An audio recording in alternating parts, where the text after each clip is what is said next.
Rescisão contratual. Uma das modificações que foi festejada nessa reforma trabalhista foi a modificação da disciplina da rescisão contratual. Se já falamos sobre o distrato, sobre o PDV, é preciso entender alguma regra tradicional da CLT que estava no artigo 477. Deixa eu explicar a regra como foi pensada na CLT antes dessa reforma trabalhista. A ideia é o seguinte: é extremamente comum que em determinadas situações de abuso, empregadores tomem recibos em branco, né, em função do abuso de poder econômico, né, assine uma rescisão, pedido de demissão, termo de rescisão contratual, entre outros documentos, recibos de salário em branco. Eu, na minha condição de magistrado, já vi isso, né, já fiz inspeção judicial e diagnostiquei isso em algumas cidades.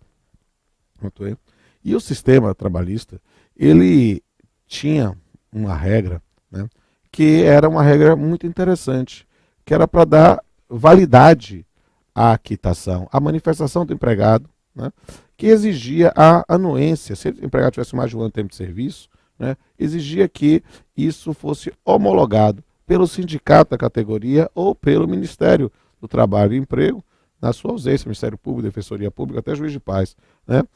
Só considerando válido esses pedidos se tivessem isso. Por quê? Porque não é algo comum o empregado pedir demissão. O empregado pede demissão se ele já tiver um outro posto de trabalho, se ele não vai ganhando loteria, ou arranjou outro lugar, ou vai se aposentar. Alguma coisa que está pensando em se afastar da atividade laboral. Então, como já teria uma presunção de que, olha, o empregado pedir demissão não é uma coisa normal, né? Para que ele peça, precisava da homologação. Bem, a regra, toda essa regra estava no artigo 477 da CLT, que agora, com a reforma trabalhista, com a nova lei 13.467, essa CLT, né, o que é que se estabeleceu? Vamos ver, vamos para a tela? Artigo 477. Na extinção do contrato de trabalho, o empregador deverá proceder à anotação na carteira de trabalho e previdência social, comunicar a dispensa aos órgãos competentes e realizar o pagamento das verbas decisórias no prazo e na forma estabelecido nesse artigo, né? Note que o dispositivo revogou o parágrafo 1º que exigia para os empregados com mais de um ano de tempo de serviço a assistência do sindicato ou a autoridade do Ministério do Trabalho e Previdência Social. Obviamente o texto lá remetia ao nome antigo do Ministério.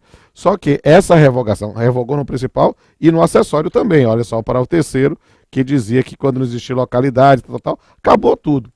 Em síntese, o pedido de demissão, ao termo de rescisão, assinado pelo empregado, obtido dentro da própria empresa, é plenamente válido como qualquer outro documento, não exigindo uma outra formalidade. Isso obviamente pode gerar algum tipo de repercussão do ponto de vista das fraudes, não é verdade? Mas o que é que se explicitou? Explicitou que o pagamento tem que ser efetuado ao empregado em dinheiro, depósito bancário ou cheque visado, retirando essa modalidade de cheque visado se o empregado for analfabeto, aí só em dinheiro ou depósito bancário, né? Agora, teoricamente facilitou, ou desburocratizou na parte específica para comunicação aos outros órgãos. O que é que está no parágrafo 6º? Vamos lá? A entrega ao empregado de documentos que comprove a comunicação da extinção contratual aos órgãos competentes, bem como o pagamento dos valores constantes do instrumento de rescisão ou recibo, deverão ser efetuados até 10 dias contados a partir do término do contrato, né? Isso aqui explicita, acabou aquela dualidade prazal de 1 e 10 dias. Mas o que é interessante, né, que eu estava mencionando, é o parágrafo 10º. Vamos lá? A anotação da extinção do contrato na carteira de trabalho e previdência social é documento hábil para requerer o benefício do seguro-desemprego e a movimentação da conta vinculada do FGTS, nas hipóteses legais, desde que a comunicação prevista no caput desse artigo tenha sido realizada. Ou seja, a comunicação da extinção pelo empregador. E aí é interessante, né? Eu fico dizendo assim, olha, essa parte do parágrafo 10, para dizer que tem coisas que poderiam ser legais dessa reforma, é uma desburocratização. Sabe aquela piada? Faltou combinar com os russos. Tem que a Caixa Econômica efetivamente facilitar, desburocratizar esse pagamento.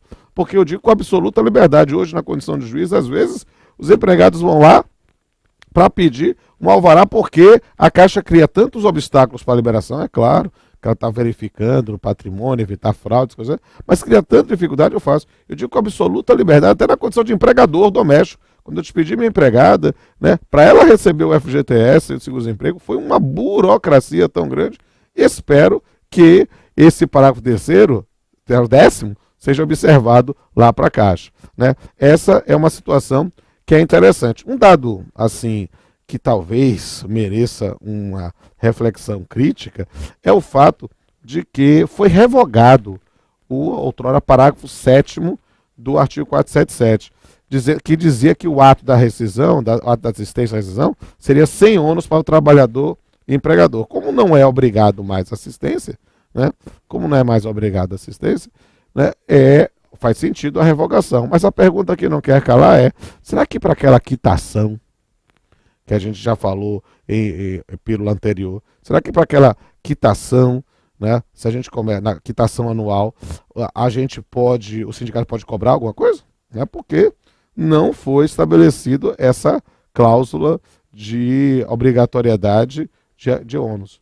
É uma questão a se refletir, principalmente levando em consideração que essa reforma, com a ideia de prevalecer o negociado sobre o legislado, né, que seria uma coisa interessante com os sindicatos fortes, enfraqueceu os sindicatos até no seu custeio ou retirou seu prestígio em alguns campos na área individual. O futuro a Deus pertence.